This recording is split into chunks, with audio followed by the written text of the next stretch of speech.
seven.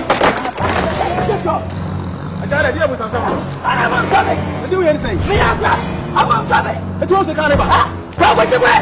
Come on, and I'm on seven. Me, come on. I'm not coming. Do anything. Stop here. Milko. Sure. What's your talk? Now, when you say, maybe some chat, I am running with her. What's that? I got to that. What's that? When I got to that. Now, Colombia. Mate. The two are saying. I tell you. Well, hey, so we're now. Mr. Sally. I'm going to have Mensale. I didn't say seven. And I'm sorry. Papa, Bembo. What's your name? Mensale. I just saw it. Go and say.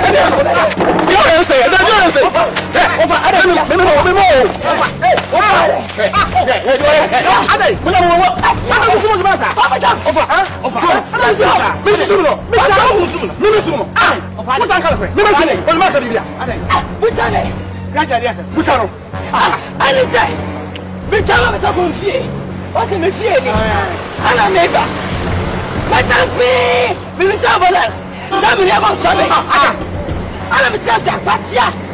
We'll find. Why am I going? I'm sorry. Any, miss my pressure. Ever since I'm dressing, let me relax. Passia. No, soon.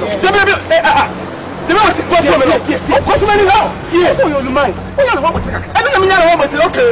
You can't be also for us or whatever room you are. And what and what. Now, what be a baby? I'm going to give you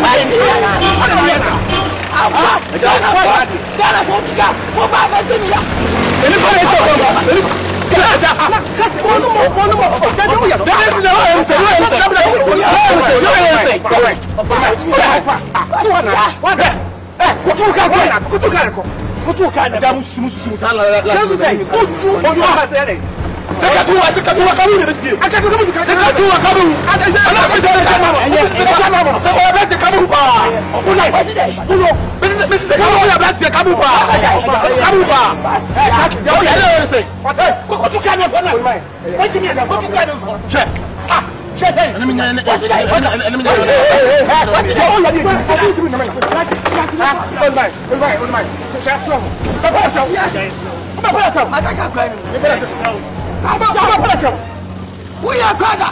Huh? Good night.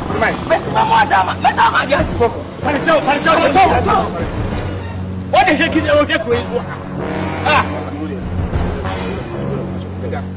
I'm not saying I'm moving Casaba.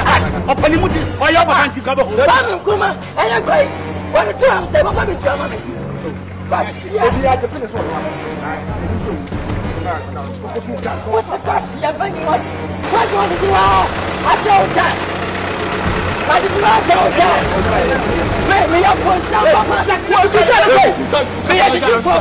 Because I'm a vessel. I didn't how. No, what do you mean? What do you mean? Who was that to tell me that?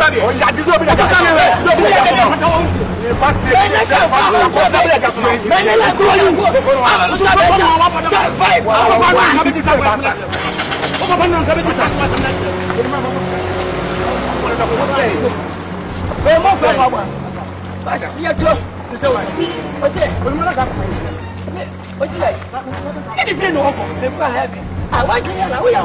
Let me tell you. I don't know what I'm saying. What do you say?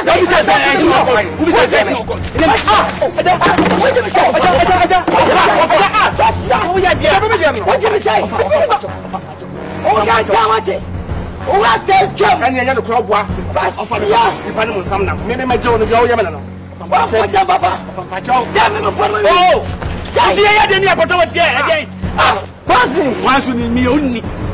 What's right in there? I'm imagining. What's your thing? Oh, it's not done. Where are you?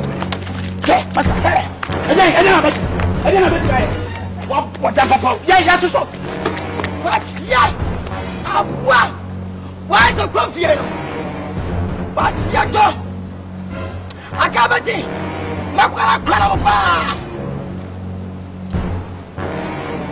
Where are you? Waiting now. Damn, what's up,